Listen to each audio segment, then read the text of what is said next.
Welcome to Women's Circle, Tilly. It is so lovely to have you with us. Thank you so much for having me. I'm super excited.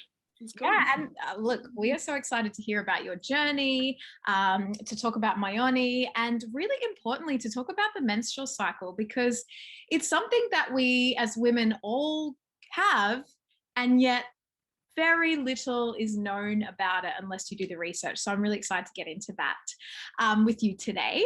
But it would be great to know a little bit about your journey, from where you began to how you came to be a mother, and we'll go from there. Cool. Who am I?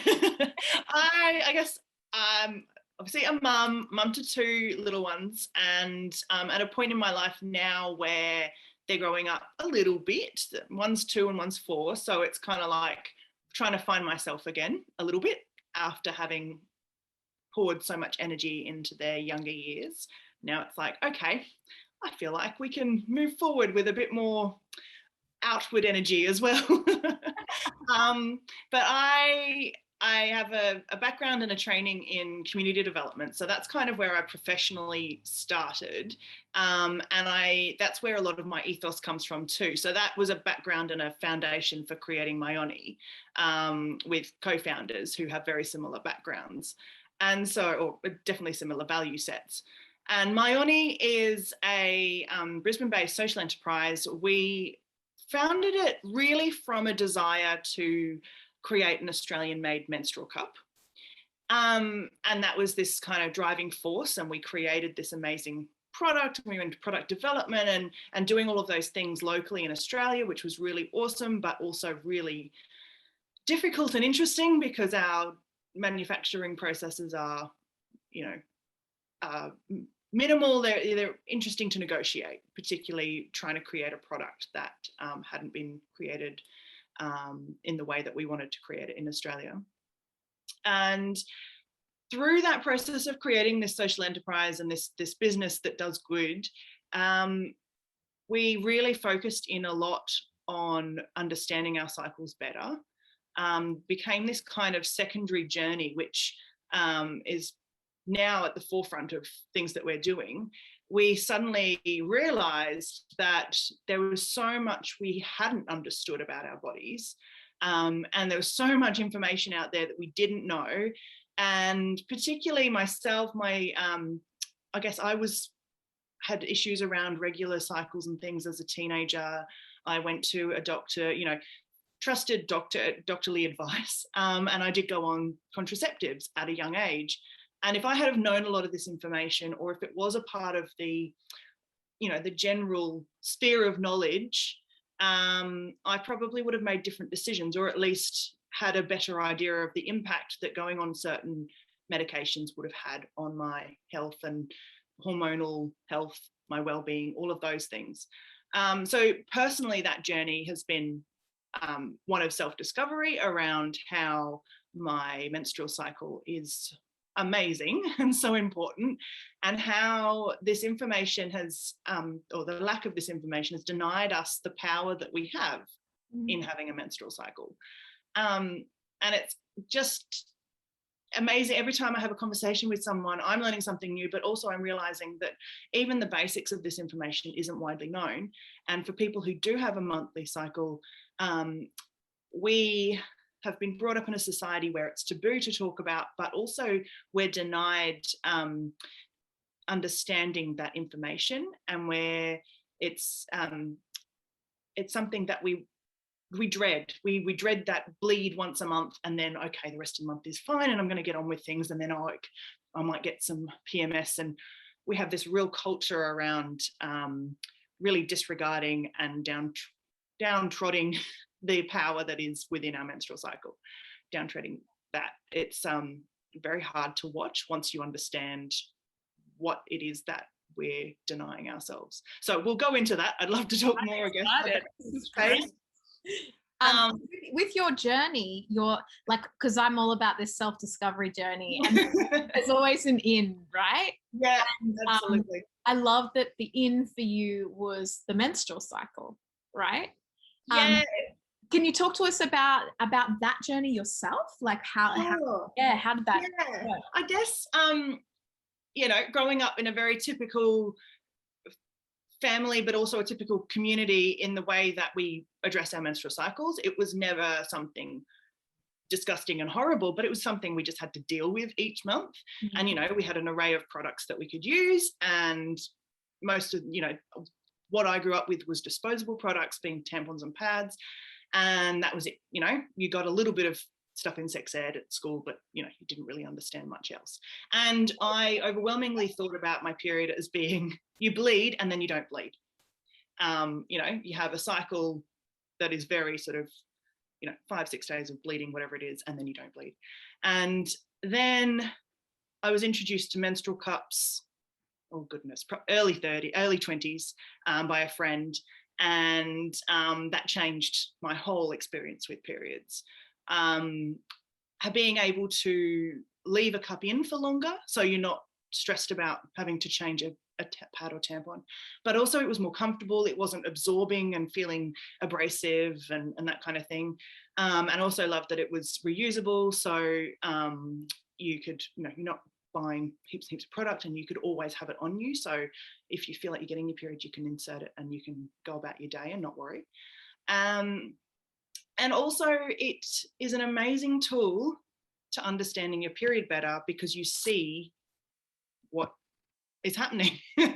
So with disposable stuffs, you just take it out and you throw it away, and you don't get to see the viscosity of what's happening, how much you're bleeding, better understand that it's not just blood. There is a whole heap of things happening. The endometrium, that lining is all shedding, so there's all sorts of things. And we often just talk about, it's a clot and blah blah blah, and not that I understand that on a biological level, but just to know, hey, at the first, however, whatever my period looks like, on the second day or whatever, it might be a bit heavier, and you might get the thicker lining shedding and that kind of thing.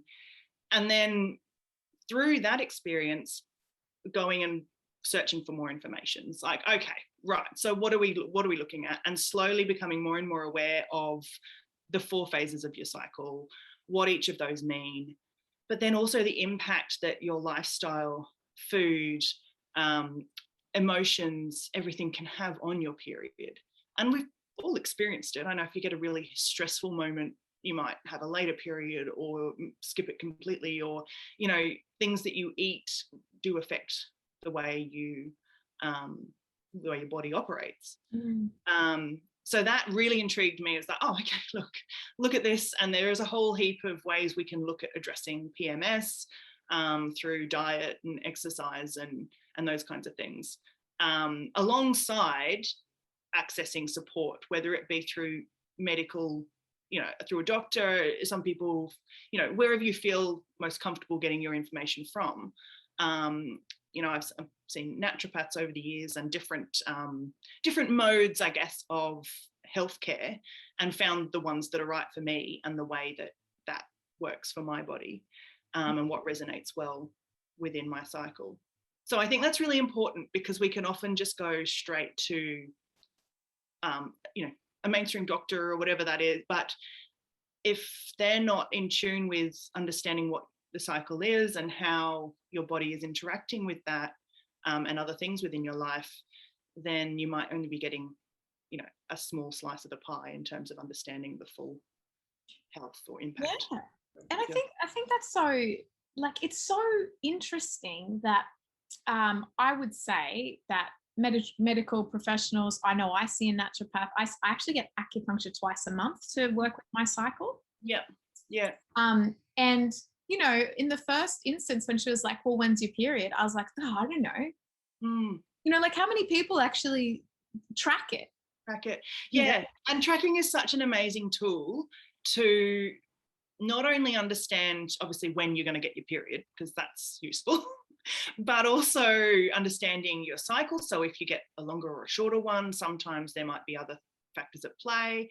But also, like, you can not just track your cycle, you can track your emotions. You can track, things like your spending habits, your libido, your relationships, so like there's all of these things that you like suddenly realize, so when you're in your follicular phase, so just after you've menstruated, you're much more likely to be outgoing and want to go and do these things that, you know, you planned, or you're saying yes to lots of different things. Whereas, and then when you get, so there's an analogy I've heard of and I think is great, is say when you're in your phase 2, so you're coming out of menstruation, you're just starting to climb up a hill. You've got all this energy, you're really excited, you know, things are great, you're going to say yes, yes, yes to everything. Then you ovulate and you get to the top of the hill and you're like partying. So when you're ovulating, you're really much more outgoing. It might be a better time to procreate, right? Yeah, exactly. Like, great time to go dating, great time to go public speaking, engaging with people, all that kind of stuff. And then we start going back down the hill. So we're climbing down, we're a bit tired, we need to, you know, chill out a bit more. And we're less likely to want to go out and do those things. So if you've said yes, yes, yes to all of these things at the start of the month, and then you're like, actually, don't really want to be doing those things right now. And then obviously when you get into menstruation, it's like that's rest phase before you go back up the hill.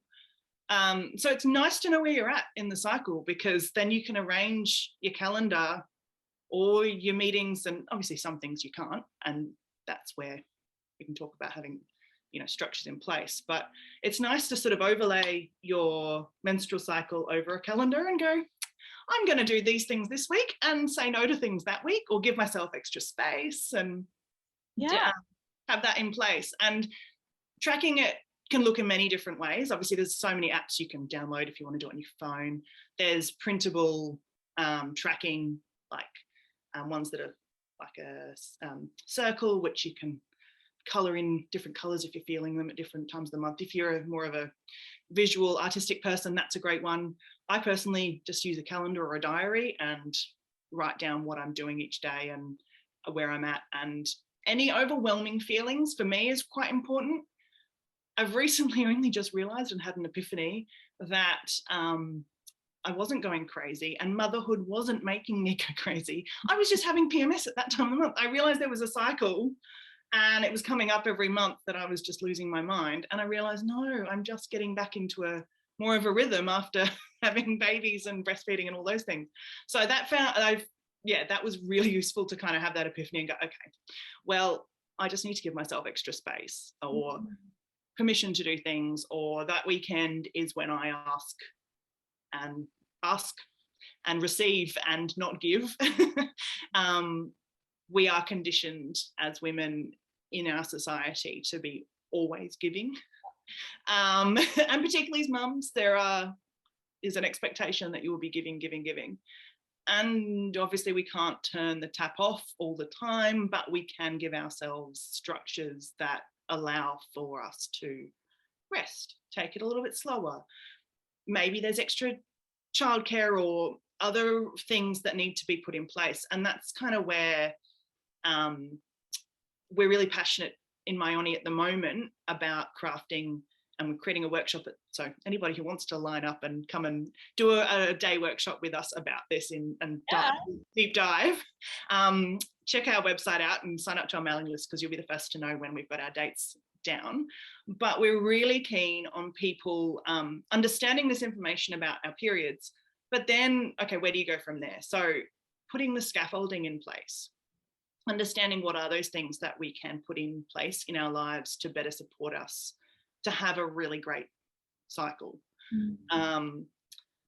So like climbing up the hill and down the hill and resting, we need to rest. Or we've found that when you do rest during your menstrual phase, you have a much better month, because you can give and you can negotiate these things, and you can, say no when you need to, and you're not just wiped out because you haven't given your body that space and time to go through with that process. So what are the 4 phases by names, just so we can get? So menstrual phase, when you're bleeding. The follicular phase is a really interesting one. I found it hugely insightful. So I'm going to read this out from a little info card that we've created, so I don't, get it wrong. But each phase of your cycle is a biological process, and each one of those phases is reliant on the one before it for it to happen. So you don't just bleed and then nothing happens during the month. There's all of these amazing things with your hormones that mean that your body is constantly changing and doing cool things. So the follicular phase is your pituitary gland releases follicle stimulating hormones, which stimulate your ovary to produce around 5 to 20 follicles, each housing an immature egg. So usually only one of those follicles matures and becomes an egg when you ovulate. And so a burst of testosterone stimulates your libido, and while estrogen makes you feel more extroverted. So there's some really dynamic, cool things that are happening in your body, and each of those days is slightly different. And then so that leads into ovulation, and often some people who are really in tune to that, or who have different ovulatory experiences, some people might get a bit of pain when they ovulate, others feel, oh my goodness, I'm ovulating because I'm having an amazing high, like I'm in a really good space. And then luteal phase is when you're coming into the PMS phase. And the luteal phase is when the follicle has produced the egg, it turns into a hormone releasing structure called a corpus luteum. And so these main hormones and progesterone and small amounts of estrogen maintain the thickened lining of the uterus, waiting for an egg to implant.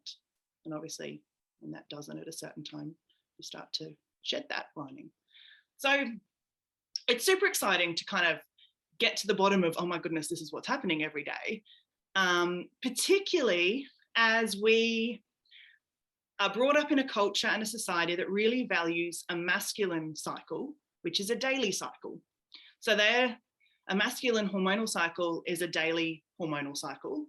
And from that, we've created this whole definition of productivity, and we've created a whole definition of work and how we interact in that space. So I'm really passionate about getting people to understand that they are different cycles, and that's kind of where our culture is rooted in, and how we can put in structures so that we can better interact with this patriarchal kind of overwhelmingly masculine society, but also how can we change it and create better spaces for diverse structures.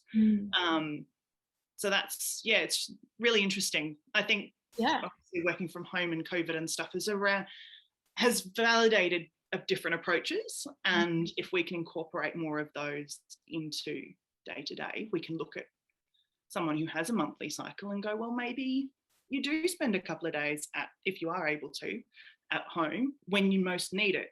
Let's put these structures in that's going to make us be the most productive in our lives. It's so true, because up until you start to have this knowledge, it's sort of like you see it as a disadvantage. And I also wonder, like, if we could go back to like your first period, because I've been thinking about this a lot, and like I feel like each cycle around my period, which coincides with the full moon, which is what's meant to happen, right?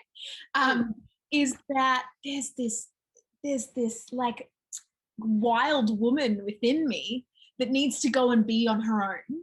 Yeah, sure. And it got me, but lots of emotions come up, but it got me kind of writing about, my first period and how it was, I was embarrassed. And so I tried to hide it, my underwear in the wash, until mum found it. Yeah. But B, there was no ceremony, right? It was literally absolutely like, here you go, this is what you do it. And so you feel dirty, and all of a sudden you feel estranged from, well, I did, the men in my family, because this thing's going on, and it's, how do we embrace it? Yeah. And then I got thinking about, if there had been a ritual and an initiation into womanhood, would that have changed my outlook, and therefore the intensity of that emotion when I have my period each month? Like our body remembers, right? Yeah. So there's something in that, and I think, can I go back and have a ceremony now to release this, this energy that's trapped within the body, especially around that time? Does that sound good? That's fabulous. Yes. And I feel like, yes, you can do that in different ways. And there absolutely is this amazing like the vulva, the womb, the vagina, we need to get more in tune with that space, because the cervix, it all, and I think becoming a mum does get you more in tune with that inadvertently, because you kind of get thrown in your face what exactly that does and what it's capable of. But also we're not trained in that. So it'd be really nice to have, I guess, more language around that, more ceremony, more processes to be able to process that. Like any muscle, it can hold, memories and tension. And I think that's definitely something we can work on, particularly with amazing if you did a ceremony and we came and we wore white, and we each got a moment to, be welcomed into this sisterhood of women. How good's that? Oh, okay. Maybe when we're in the process of crafting our workshop at the moment, but maybe that's going to have to be an element. Been in my I'd love you to bring that out. That would be amazing. The other one, I've also heard the 4 phases linked to archetypal type feminine. Have you come across that? A little bit. I actually haven't done as much research as my business partner Sarah in that sort of area. It doesn't resonate as strongly with me. I do resonate with them being seasons. I think that's a really nice way of looking at it too. So how does that work? So menstrual phase is your winter, then you go into spring, summer and autumn. So that's kind of another nice way of thinking about it. Yeah. And that's nice because we have ceremonies and customs and things around each of those as well. We can kind of associate different things with each of those seasons. And I think that's a really nice way to look at how you might go about it. So, when you do feel, when it is autumn, you do go to that sort of cocooning phase and have those cups of tea, and you give yourself permission to kind of slow down and put on the jammies. So I think that's another way we can kind of create a language around the phases and translating them into our modern context and getting people to understand them on that level. Yeah, and I think what you said was really important before about, if you actually listen to your body and take the time to restore during that winter phase, it actually sets you up for a better month. That only just clicked to me. Yeah, that's right. And that within that too is the power, when you're menstruating, you might feel more creative. There might be more dreaming and, intuitive processes as well. If you give yourself that space and time, and we're not taught to do that. We're taught to just get on with it and take a Panadol and, get on with whatever you're doing. So even if it's just a small process, it might be getting out a piece of paper and writing those things down, or, things that come up for you. It's a great way to express that in a creative way, and creating that quiet space. But it's also not the time to be implementing them. So it's kind of okay, you can meditate on them and slowly think of them, and it'll come to you. Maybe give yourself a bit of space and kind of let it bubble up. But then when you come out of the menstrual phase, it's that's time to implement. We get caught up in I don't have enough time, but it's actually, you can be 200% more productive. Absolutely. Work smarter with your cycle, right? And that's it. We are in this culture where we go into work every day, or we go to do whatever it is we do every day, and we're expected to function or be as productive, I'm saying that with inverted commas, as we were the day before. But for someone who has a monthly cycle, if we go through and look after ourselves when we need to, we can have these massive bursts of productivity and do all of these amazing things. Weeks. We work 2 weeks of a month, but we get the 4 weeks done. We get the 4, well, I think so. And just being super mindful that, you're not necessarily going to have the same outputs and the same, but you might have more contemplative time or more creative time or planning, or there's other elements to what we do than just outputs and just creating and implementing. Super. So yeah. Would you say our winter is like the feminine equivalent of the masculine cave time? Like, you know how the masculine needs cave time, and they need it on this regular basis where they just go away and they go into their head. And look, and in this society, they're not even allowed that very often. It's like, hey, that's a really good point. True, right? It's like, be masculine and assertive at work, take, come home, only be emotion. You cannot be that fierce masculine anymore. You have to be with the kids, you've got to be with the wife, and so where's the cave time? Where's the cave time? Hey, that's super interesting. Yes, and I think and that's something I've battled with trying to understand and carve out in my own life, is how you do have that time to regenerate.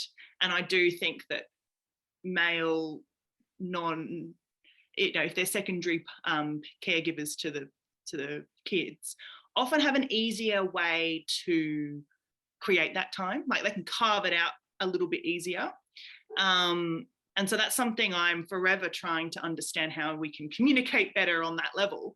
But I think you're on the money there in terms of looking at it through a cyclical lens.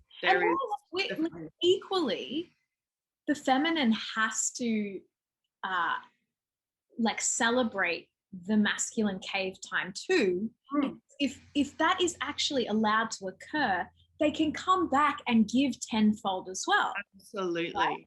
Yes, if you haven't gone and done that, you're going to be so burnt out, it's not going to be possible to give. And what you said was really key, which is communication. If the masculine can say to the feminine, I'm going into my cave, maybe a couple of hours, maybe a couple of days, I'm not sure. And I don't mean like physically going into a cave, but it might be. But in their head, I'm not going to be able to give you the emotional thing you need right now because I've got to go in internally. Yeah. We'd probably be more equipped to be like, okay, cool, I get it. Instead of being like, why aren't you talking to me? Why aren't you giving me the emotion I need? But it's the same when we then get to our winter, that we need that, like, we need that reflective time ourselves, which we don't give. Absolutely. And yes, that's something I'm very interested in, going through this motherhood journey and this journey of trying to understand.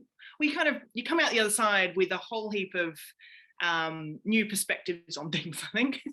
And it's like, okay, well, language is one of those things we don't quite have yet in terms of how we communicate this transformative time. And the needs that you then need to go about your daily life. And I think that's super, super important. I think you're on the money in terms of, this is another way of us to talk about it, but it also gives us permission to do that. And it's like, yes, when you need to, let's make that happen. And to be able to then have that back and forth is really important. Communication is just key. But motherhood is our journey, and that's what Women's Circle is really about. So I guess, the question now, and a lot of women would be saying, well, I never really had a regular cycle, perhaps, and then I've had this baby and now it's all over the shop. Like, what happens in that phase? Like, I don't know, one of the unlucky ones, or lucky, I don't know. As soon as I had my baby, the next month I got my period. Like, I've never breastfeeding and everything. I've just always had the period bang on, the 28 days. Like, that's it. That's what it is. But I know that's not everyone's journey. And so what happens for the women that don't have the regular cycle? How do they gauge? How do they work with their body? Yeah, and I think that's definitely been my experience, is not having a regular one, and it's sort of all over the place.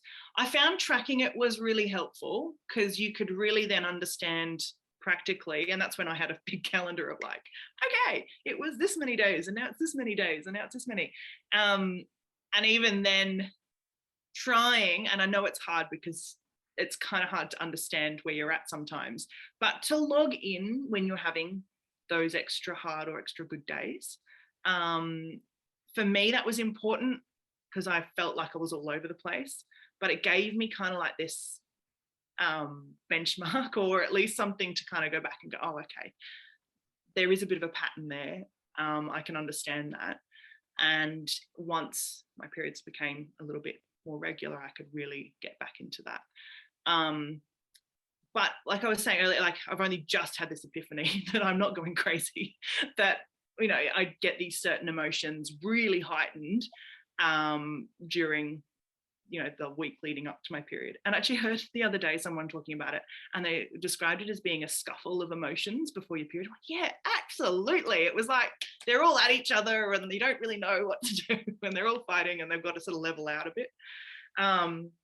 So I think that's really important to kind of give yourself a grounding space. And I also really love journaling. I think that's a really nice way to record your emotions, record your ups and downs, record those things that, I don't know, there's so many epiphanies, but I found that I'm really having to address a lot of triggers and a lot of learnt experiences and learnt responses in being a mum. And that was something I was never warned of, but it's something that I've like, okay, I need to sit down and nut this out, particularly at certain times of the month that gets really heightened, and I may or may not be happy with the way I've responded to a situation.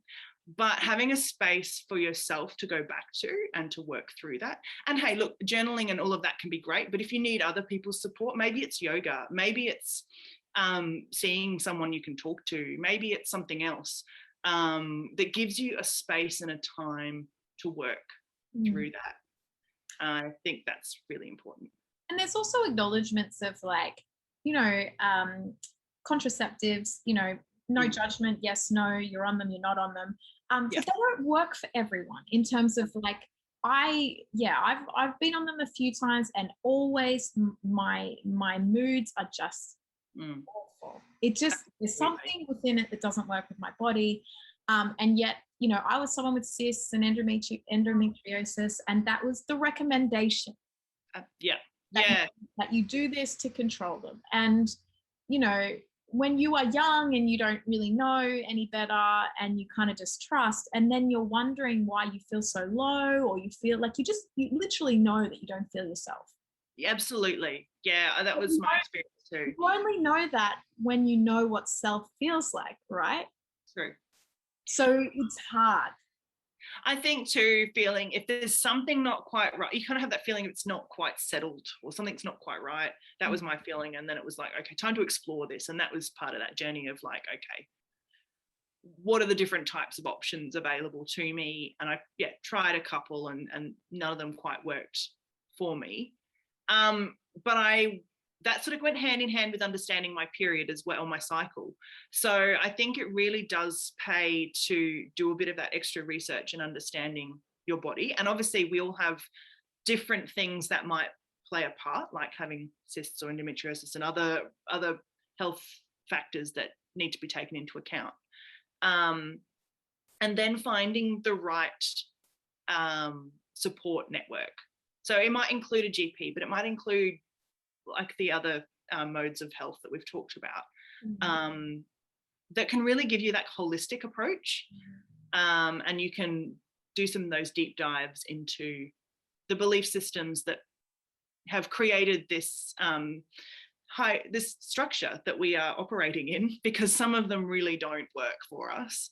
And masking our monthly cycle, or stopping it really with these synthetic hormones through different contraceptives, is one of those things that has been a go-to for so many medical professionals in a response to sort of not having a regular cycle, not having something that's deemed as normal, which, and the flow and effects of that is not really well talked about.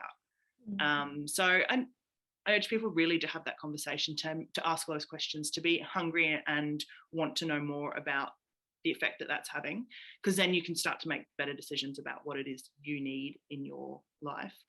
And it's not an easy journey. Like, contraceptives are something you have to come off for a little while to really understand what's normal, and like it can be a long journey, and particularly in and around fertility, it's not easy sometimes. Particularly people who are looking to have children or to fall pregnant. I think that's sometimes, not to say it's too late, but I think it's nice to talk about these things with a little bit of time and space to be able to explore them. It can get a little bit stressful, I know, if you're trying to figure out how to become pregnant if you don't really understand where your cycle's at. It's a great tool to have gathered all that information beforehand. But then after children, it's a whole nother ballgame, because whether you want to become pregnant again or not, your body has gone through such a dramatic process, and it's about getting that equilibrium back again. And I've definitely found a renewed sense of understanding my own health and well-being. I think potentially because you're there for sort of 9 months, really having a huge deep dive on what you're eating and what's happening to your body, and like you're really kind of paying attention a lot more than beforehand. It was like, well, it's only me to worry about and I don't have to do anything. But then afterwards, you kind of like, I felt like I had this whole new sense of what my body was doing, and it was like, okay, I'm going to try and take more control of that and really record where I'm at in my cycle. And then it's only really been since the second pregnancy that I've realized I need to pay more attention to the way my emotions are playing a role as well, because they're being influenced by my hormones, and it's a tool to be able to understand that better. Yeah, and it's another doorway into the self journey, right? Like understanding. And like what you said before, like, you know, you've noticed triggers come up, and like that's all our wounding, like our childhood wounding. And it's like that these are just opportunities to go in and just learn more about ourselves, right? Exactly. And not getting caught up and beating yourself up about a response you had to a situation or whatever it might be. It's just an opportunity to unpack it and see. Being adult. Absolutely. Exactly. Yes, absolutely not just something that parents are faced with, but I think it's absolutely magnified with the presence of parenting. Yeah. 100%. And I think like the cycle in itself, so for women that are not having a period at the moment because they're pregnant or they've just had a baby or whatever's happening, they should still track their emotions, because something's going on. Like, I think it's a useful tool to really record and ground yourself when you're going through that. So it may or may not be directly related to your cycle, but if you're having a really tough time of it, having some way of working through those emotions or working through the stress and the competing demands, the mental load, that the mother load on the mental load. I found that as a really useful way to kind of get it out of your head, because there's so much going on. You're trying to hold space for so many things, but putting it down and working through it means you've got somewhere else to be working on it. And for me, it helped me understand better triggers in terms of physical health. So I find that a lot of my emotions then present themselves as physical issues.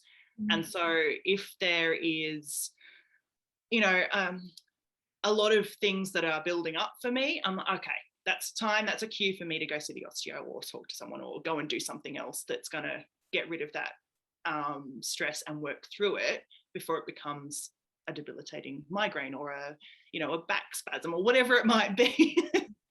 So I think it's hard to keep on top of that as well as everything else if you don't have somewhere to look at it. Your brain. And it can be as simple as like just a diary where you just write the day of your cycle, a couple of feelings that are coming up, and if any, like for me, sometimes food aversions are more like dairy and gluten intolerance is more intense towards ovulation or my period, you know, so I'm just like, just avoid those there. Like they're really simple, but it can make your life so much easier because like, why do I feel so unwell? Yes. Why am I craving this and I need, you know, your body is calling out for something, but if you're too busy doing other things, you won't pay attention. Yeah. So yeah, it's having that spot to be able to log it, I think. Going in. Yeah.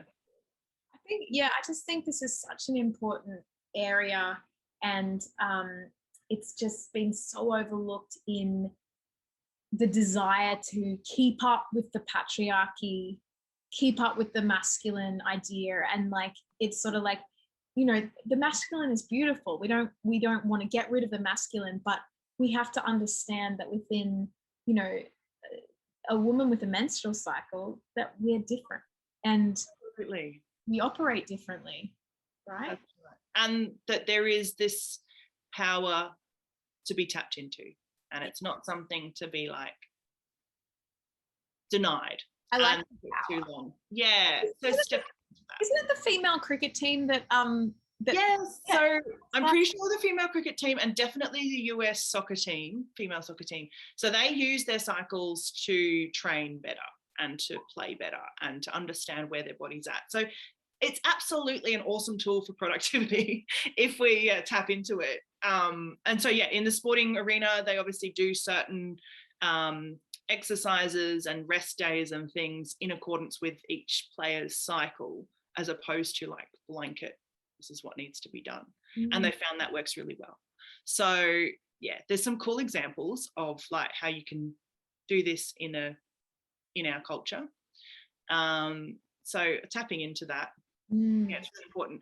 And then look, we're still in the process of how we figure this out, but we will slowly be creating this language between ourselves that normalizes menstruation. It normalizes our periods, and then, you know, maybe it normalizes the way we talk about this in our workplace and in our power structures, and we don't just have this blanket approach to everybody.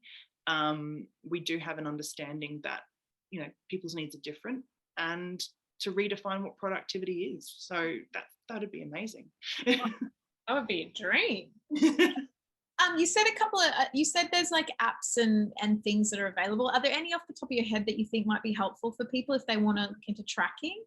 Look, I can't think of any particular. I think there's one called Flow app.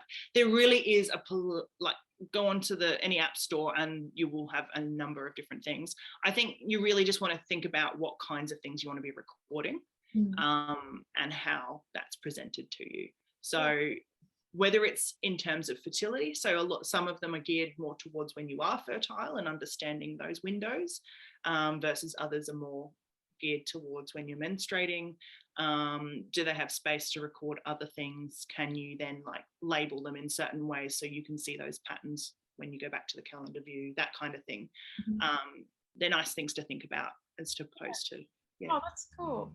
And and with Myoni, because, you know, menstrual cups are becoming way more mainstream, but there's still some like probably, I don't know, stigma around them. So it'd be great to know like what are the benefits? Why should we all be getting into them? Yes. So obviously it is a behavioural change to change to a reusable product. Absolutely, it takes a little while to get used to. It also takes a little bit of getting used to being intimate with your body. And I think that's a huge benefit, but it is also a bit of a cringe factor for some people.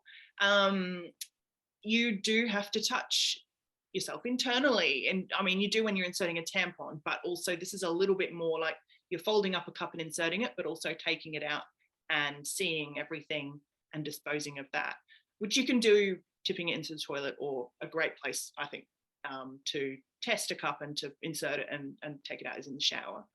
But it really, I think the benefits are just amazing. And anybody who's loves a cup is cup-verted. Most people won't go back to using other products. You feel, I think it has a better feeling. It's not as drying, so it doesn't absorb like a tampon or a pad. It just captures the fluid. So it's less impact on your vagina and what's happening there. A lot of people report that it's more comfortable in terms of, aches and pains and that kind of thing, because it's not absorbing everything out of there.